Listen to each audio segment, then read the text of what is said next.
Our guest today will be none other than Mike Maloney. Now, you've certainly heard his name. You've probably seen some of his content out there. He's written several books, and he is an expert on gold. I hung out with him at a recent collective event where we had him as a speaker in the Bahamas, and he will be here today to share some great knowledge with you. Now, as you know, I'm not a super big gold bug. I think gold is good to have a little bit of that as insurance. However, I really like to arbitrage inflation. And one of the things these gold experts can teach us about is they really have a good handle on all of the arguments and all of the understanding about inflation and fiat money and preserving wealth. So we will get into a good discussion with Mike today, and we'll have that in a couple of minutes. Well, it's no secret that since the creation of the Federal Reserve, the dollar has plummeted in value in terms of inflation and in terms of its spending power. So what do we do to protect ourselves from this?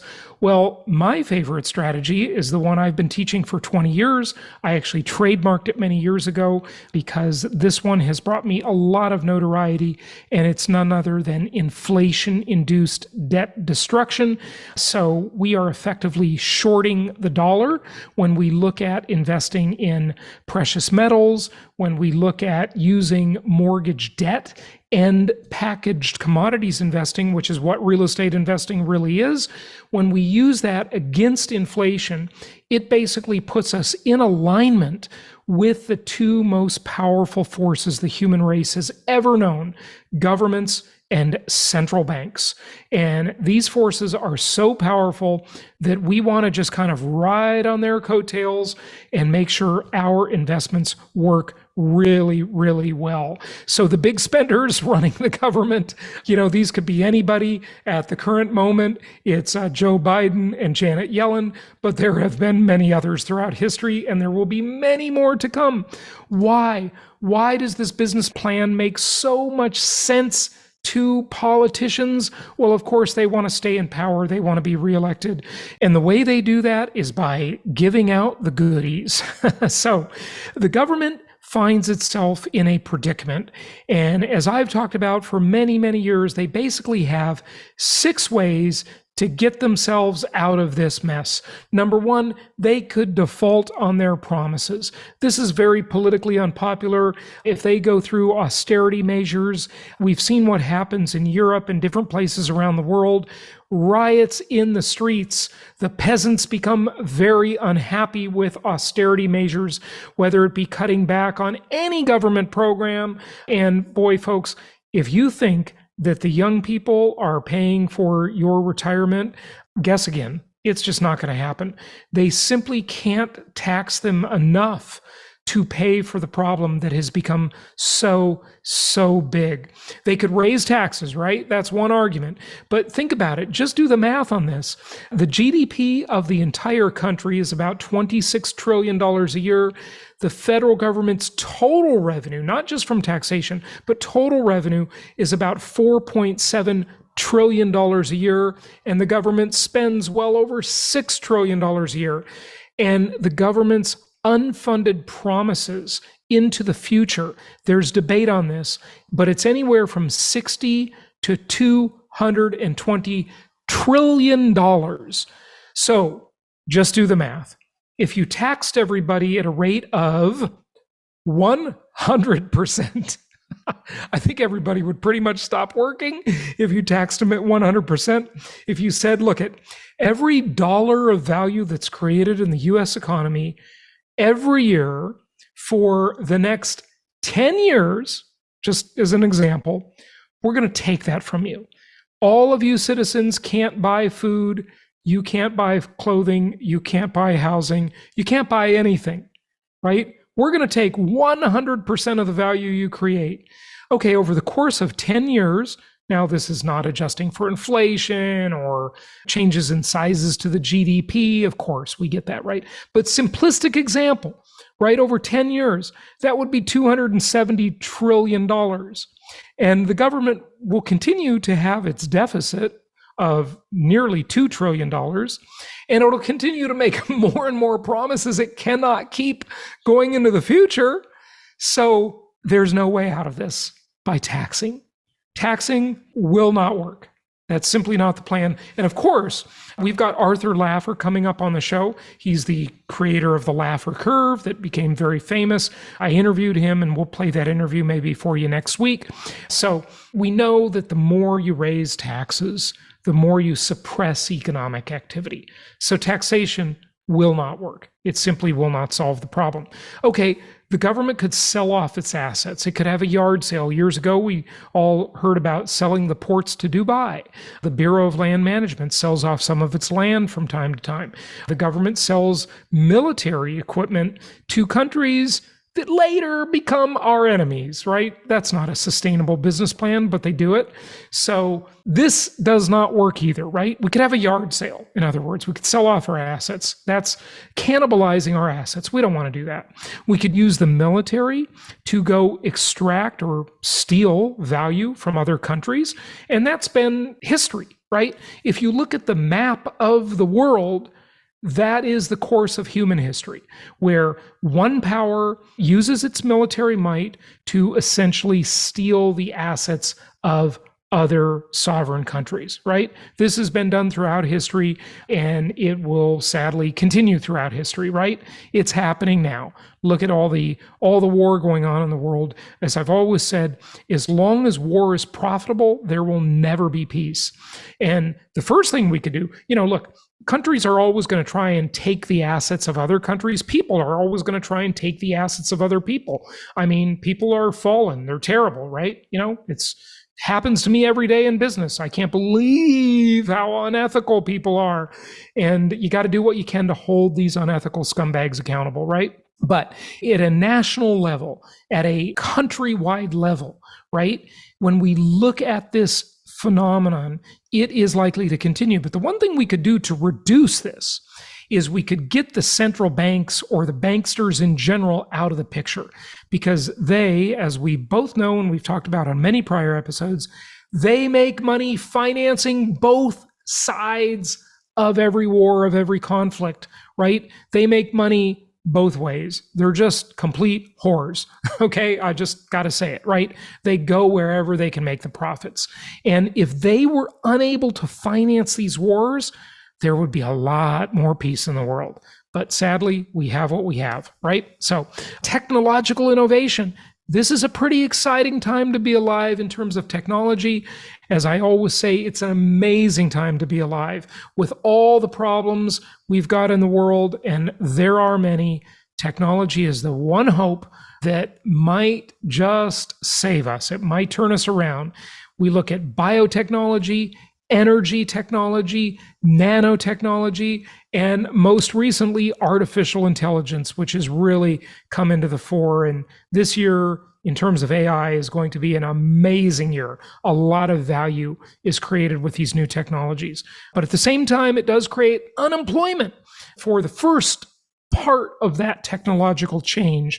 But as that curve develops, at least with history as our guide, we have never seen any amount of sustainable high unemployment or displacement from technology. People always figure out a way to adapt.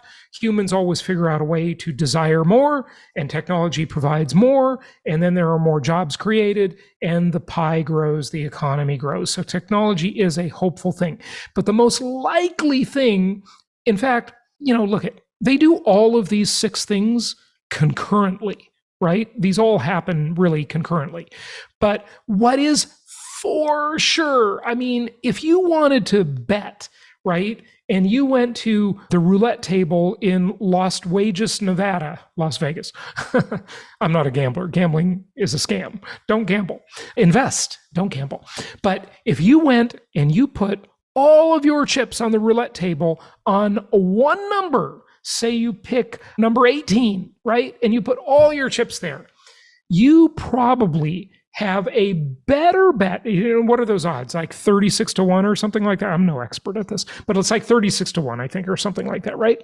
So you're very likely to lose all of your chips in that bet because it is an extreme bet. But look, when you bet on inflation, it's like betting on red, black, zero, and double zero at the same time. You are almost certain to win that bet. At least give it a long enough time, and you are almost certain to win the inflation bet. So that's my bet, and that's why I teach inflation-induced debt destruction. And if you want to learn more about all these concepts, come and mingle with us, vacation with us on our upcoming Empowered Investor Cruise. Just go to Empowered Investor Live for that. We're going to have last call on this really soon, and we're going to be closing the cruise because we have to give Celebrity Cruises the final count. This is a mastermind cruise, and it's going to be great. Small group cruise, a lot of knowledge sharing, 2 days of presentations at sea, and then fun vacation, some tax deductibility options for you as well. It's just going to be great. So join us, empoweredinvestorlive.com. Register for the cruise today because we do have to give our room commitment to Celebrity real soon. So as I've taught you before, to understand inflation, we have to understand the difference between real and nominal, between price and value.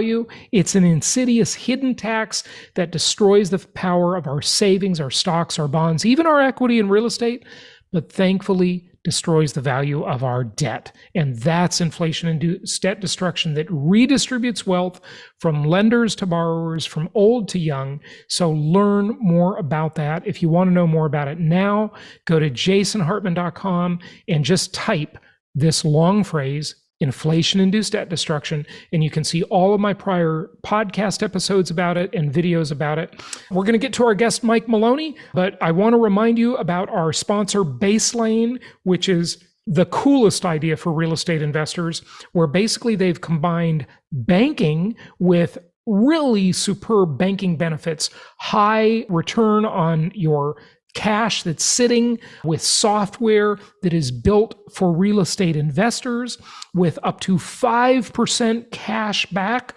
on their credit card when you buy home improvement products. It's just a super cool product. I love this idea, and I wish I would have thought of it myself. It's a great idea. So check out baselane.com/Jason for a chance to win a $500 Amazon gift card.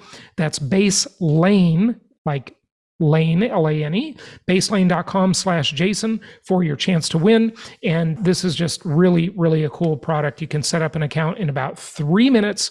There are over 30,000 landlords taking advantage of this. It's built for real estate investors. And finally, real estate investors have financial products designed for them and software to make doing your taxes, getting all your tax benefits, super, super convenient. So whole bunch of opportunities at baselane.com. Check that out, baselane.com/Jason. And let's get to our guest, Mike Maloney, and let's talk about inflation, monetary policy, fiscal policy, gold, silver, precious metals, and where we are going with all of this stuff. It is my pleasure to welcome Mike Maloney. I've been wanting to get him on the show for many years. We've had a couple of people over the years with his organization. He is the author of many things, including his most recent book, The Great Gold and Silver Rush of the 21st Century. He's coming to us today from his home in Puerto Rico. Mike, how are you? I'm doing great, Jason. How are you doing? Good. Mike, the virtual stage is yours, my friend. Okay, so you were asking me to show people some of the charts in the book because you were impressed with several of them. Yeah. And so this empty graph that I've got up here, I've been presenting this since I think, I used to be the Rich Dad Advisor for Precious Metals with Robert Kiyosaki. And I toured the world with him from 2005 through 2010. And I think I started presenting this in 2009 or 10. But basically, this empty graph here goes from 1895, and we've updated it to take it out to 2025. And the price goes from $0 up to $1.50. And what this is the price of a can of Campbell's soup.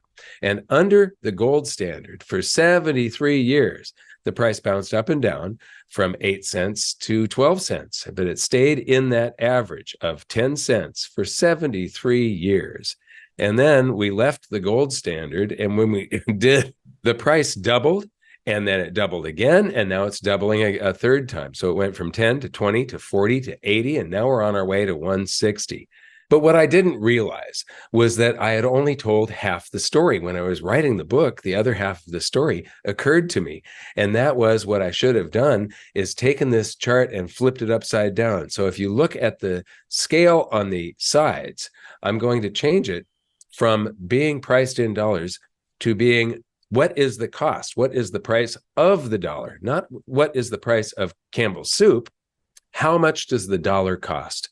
Most people don't think this way, but if you are the grocer, if you're standing at the store at the checkout counter, grocer's on the other side, he's trying to buy dollars from you. What's he paying with? Campbell's soup. Right. So this is the price of a dollar measured in soup. And what you see is that it was 10 cans of Campbell's soup, and now the dollar has fallen. It isn't the soup getting more expensive, it's the dollar getting cheaper. Right. And so 1971, when Nixon took us off the gold standard, that was the last high to gold, and the dollar became 100% fiat at that point.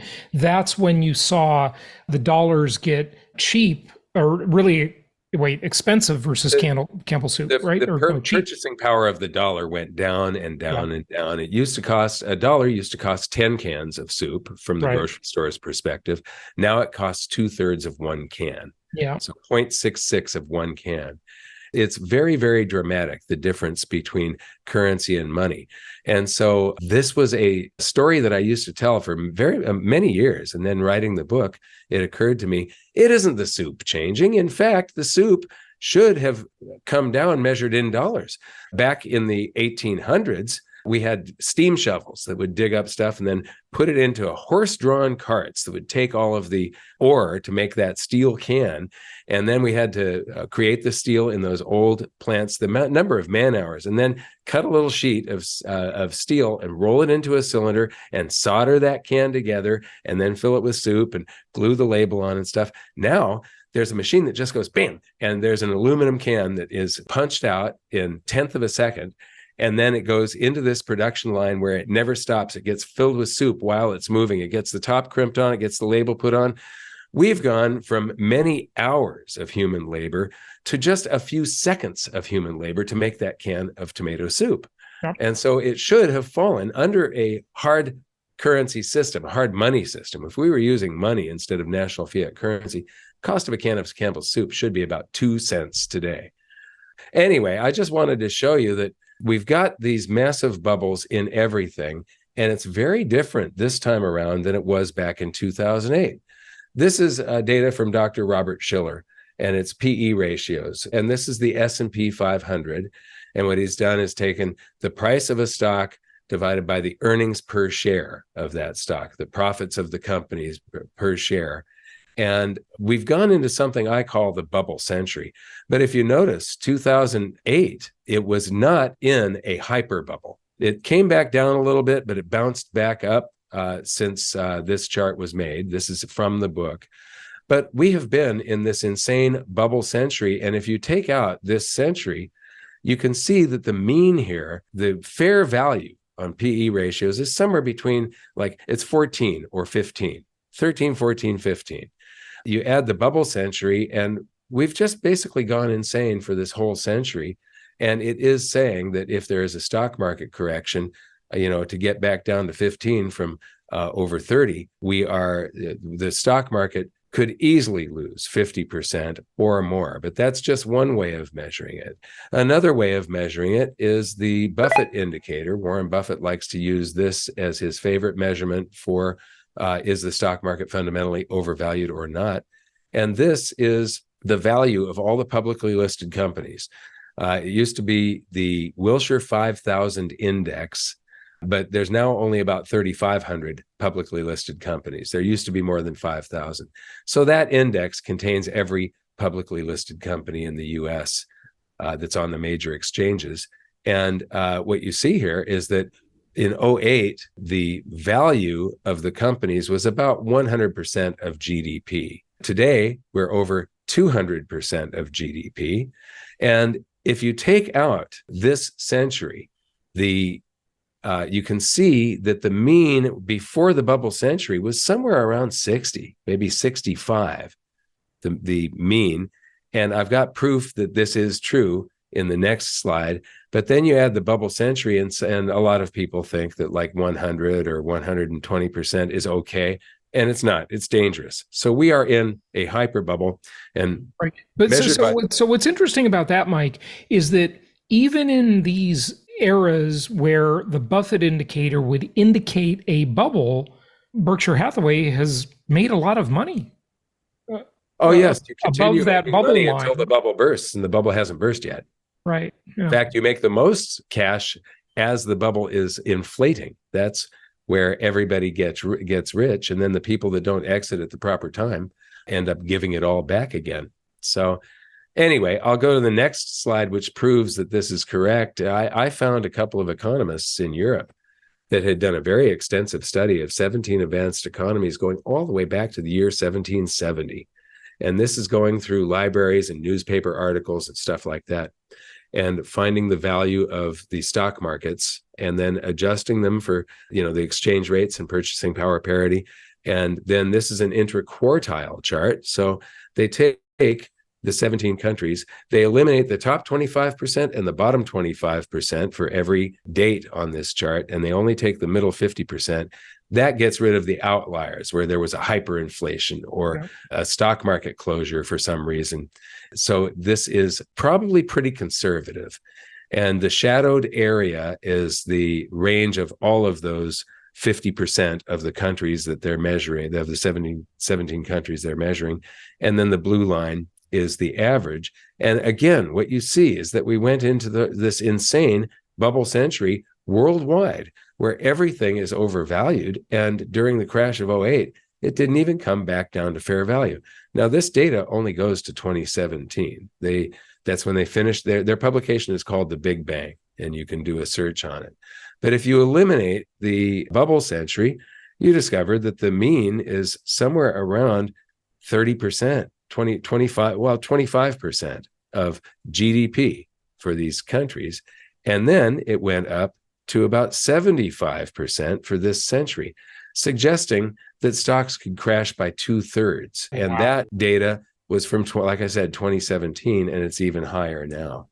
The next one, you commented on this, is the number of work hours. So you take the average wage in the United States and the points on the S&P 500, how many work hours does it take to buy one share of the S&P 500 to equal that number, dollars equaling number of points. And from 1860 all the way until about 1997, it bounced in this range from about 10 hours to there's a peak there in 1929 of about almost 40 hours of work, with the average being about 22.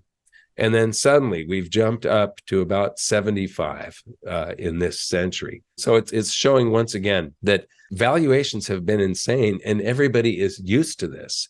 If people get punished enough, then they will go back to realistic expectations. And so I just think we could be in for something horrific. The other thing this chart really, I think, tells us is why the wealth gap is increasing. Because the average person has to work harder and harder to buy their share of the S&P, right? To enter the investor class, they have to work harder and harder. So not as many people can participate in the investor class. And that means their long-term potential is lower, and they're just going to progressively fall more and more behind. Yes, and the wealth transfer is caused by the Federal Reserve. When it does QE, it types numbers into existence, dollars, and it buys from one of their primary dealers, a U.S. Treasury or a mortgage-backed security. And those brand new dollars enter the financial system. They enter a brokerage house. And then the brokerage house has to replace that asset that it sold. And so it goes out and buys another stock or another treasury. And the price of everything in the financial system gets lifted up. It gets inflated. This is wherever currency goes first is the sector that gets inflated. If they sell some of that, they can buy a whole lot more stuff in the general economy. So this took the richest people that derive their net worth from their stock portfolio and made them much, much richer, while the average person got left behind. And so it's created an income gap and a wealth gap that is just huge in the United States. But the average work hours should be around 22 as fair value, and we're over 122 today. So we're in this insane territory of the bubble century, and we've got bubbles in the stock market that are the greatest. This is the biggest by several measures. It's the biggest bubble of all time.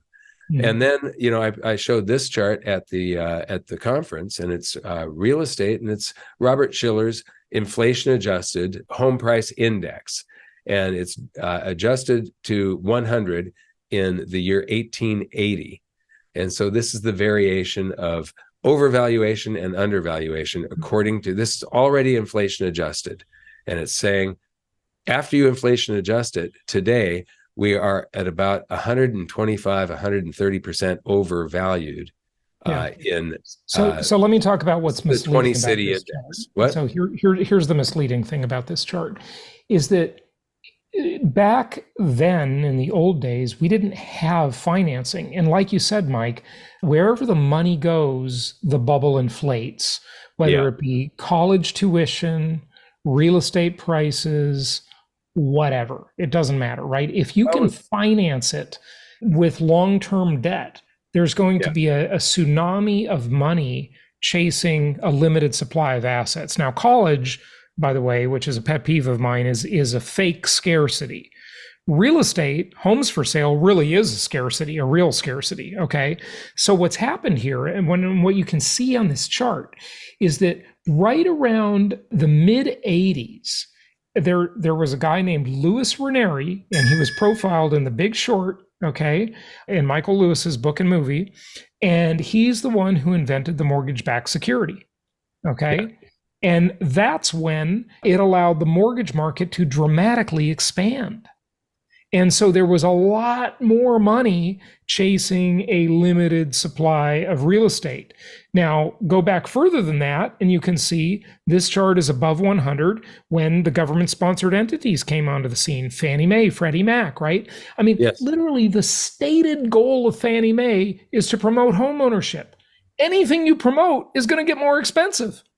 So, it's like, of course this is happening, and so it really is. I just think real estate investors should probably have some insurance. I'm not saying that real estate is a bad investment. I'm saying, well, some is. It depends on the real estate. I've been presenting this chart since 2004, right there, and I was warning in 2004 that we were going into a massive real estate bubble, and it's not going to be pretty when this thing ends. So in 2005, when I was on the road with Robert Kiyosaki, I used to present this. And then, and Robert Kiyosaki would say, real estate's going to crash and all you flippers in the audience are going to get slaughtered. Yeah. So well, a lot of irresponsible lending caused that. Yeah, absolutely. Yes, irresponsible lending. Today, we have a different set of problems, but they're problems nonetheless, with mortgage rates going up at such an incredibly fast rate. And the other thing that's interesting about this is that because it's not a stock, right? It's a consumer good that is a necessity good, right? The other thing is what it doesn't show you is that people simply capitulate. They simply accept less. I mean, that's what inflation does. That's what bad fiscal and monetary policy does. It lowers the standard of living, right? And that's why you've got to have insurance against inflation. You've got to have something that offsets the bad deeds the elites are putting on us, the central banks and the governments. Yeah, it's quite interesting. Moving on, this is the home price to median household income ratio. Yep. And people used to pay 4 times their income for a home. And then during the real estate bubble of 2006 and 7, they were paying 6.8 times was the peak there. And now they're paying 7 1/3 times. 7 1/3 years of their income is what they're paying for a house. Now, that is very influenced by interest rates. So when we had interest rates that were just down at 3% for a 30-year mortgage. That helped to inflate this bubble. But That's now the the tidal interest wave rates of have money we've been changed. talking about. Yeah. Yeah. And so cash flow real estate is one of the best investments you can make. It's just Yeah. that there are times in history where it's good to have some sort of insurance in case prices come down, in case vacancies go up. Yeah. Here's the thing about this chart that's interesting is that what it doesn't show you is it doesn't show you what the home price to median income ratio is in other countries, which Yeah. gives you the compared to what. So, for example, if you were to look at this chart in England, it's like 11.5 times. It's really unaffordable there. Like people think it's unaffordable in the US, and it is compared to what it was. I mean, it's housing affordability is the worst it's been in 4 decades now. But when you compare it to other countries, you see that the US is actually more affordable. The other thing it doesn't tell you is that the home itself kept changing throughout this time. The average home size in 1970 was about 1,500 square feet. Today, it's about 2,300 square feet. So the house itself has gotten bigger and better. The same thing has happened in the car market. And you've probably noticed this in the news. Everybody has been talking lately about how there's no such thing anymore as a $20,000 new car. It just doesn't exist, right? But it used to. It's sort of like left the dock, right? That whole idea of getting a cheap new car. But what they don't tell you is that the car itself has gotten so much better. It's just loaded up with features and safety equipment, airbags all around, on the sides and the front, anti-lock brakes. I mean, even a cheap Toyota has all that stuff nowadays, whereas before it didn't. Well, in the CPI, You have to account for these changes, and a lot of it doesn't. the Bureau of Labor Statistics tries to, in the Consumer Price Index, they do Right. something called hedonic adjustment, Yep. and they are adjusting for all of those areas. So they're actually saying that the price of cars has fallen since 1980. Yeah. So with hedonic adjustments, and I talk about that a lot, Mike, what's interesting about that? It does have a logic to it, but also what it's saying somewhere in between, though. It's not what they say, and it's not. I agree. But here's what it's really saying. Yes, it's logical to hedonically adjust, but you know what it is wrong with that whole idea? It basically says we as people aren't entitled to progress. The consumer price index gets the benefit of progress, not us. Right? Our lives with technology down constantly. Yeah, with technology, our lives should just keep getting better. I mean, that's the point of progress, right? We're not living in caves anymore. We're living in, beautiful homes, right? That are new and insulated and warm and cool and, when they need to be and secure. So the index, in my sense, does not get the progress. We should get it, Yes, I absolutely agree. And it is being stolen from us by the way the system is designed. And this is something that this book was 4 years of my life, and I had a team of researchers and an editor. And my researcher and chart maker, Alan Hibbard, put together this graph, and there's a bunch of complex formulas behind it. But this is the 5-year change in GDP divided by the 5-year change in gross federal debt. So you've got the gross domestic product divided by the gross federal debt. And when we used to borrow $1 back after World War II, we would get between $6 and $8 worth of growth in GDP.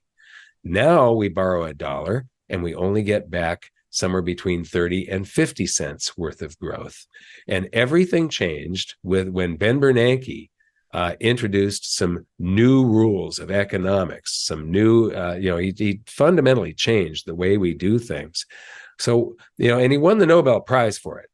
He won the Nobel Prize for doing what is going to end up bringing down the world economy. So our politicians are still operating from the old playbook. They think that we can borrow our way to prosperity, and we can't any longer. That all changed in 2008. When we borrow, we do not get positive growth in GDP. We get less growth than what we're borrowing. So we're just digging the pit deeper, and one day that pit is going to cave in on us. This is not a good trend. And the amount of deficit spending that we're doing now is just absolute crazy. Well, the $1 million, $1 trillion question is, how long can they kick the can down the road because there have been lots of predictors of the debt being too high, the bubble being too big for many, many decades. I mean, certainly, I think I always kind of think of this guy. I had him on the show years ago, but Howard Ruff, and he was a gold bug, and he was saying all this stuff in the 70s, and he was right. Like, the thesis is right. Okay. The thing that we don't know is how long they can kind of just keep this whole scheme going. Right. I mean, I agree with everything, but we just don't know how long it can, they might be able to kick this can down the road another 100 years. Nobody knows the answer to that. Well, if that was absolutely true, there wouldn't have been any global financial crisis in 2008. And those 3 other times that I showed the corporate debt to GDP, the crisis that was caused with each of these recessions where General Motors had to lay off so many people and so on. Pan Am went bankrupt, Global Crossing, Lehman Brothers. There has to be these corrections for them to be able to kick the can. With other than that happening, if the corrections don't happen, you'll have bubbles that grow so big that it'll be a complete collapse of the whole monetary system, which we got close to in 2008. We were very close. I put this in the book in terms of a horse race. And if you bet $1 on stocks, that's number 4, real estate, number 3, gold, number 2, or silver, number 1, what would it return? So stocks went up 1.4 times. Would have returned, your dollar bet would have returned $1.40. However, there was raging inflation. This is from 1971 to January of 1980. So it was actually a negative return. Real estate went up 2.3 times measured in price. And that's a lot for an 8.5 year period that we're measuring here. 8.5 years, 2.3 times increase in price. Except in terms of gold, gold went up 25 times its price. So if you had sold a home August 15th of 1971, when gold was still $35 and we went off of the Bretton Woods system, the gold standard, and bought gold, so sell a home, buy gold, and then sell the gold in January of 1980, you could have bought 9 homes with the proceeds.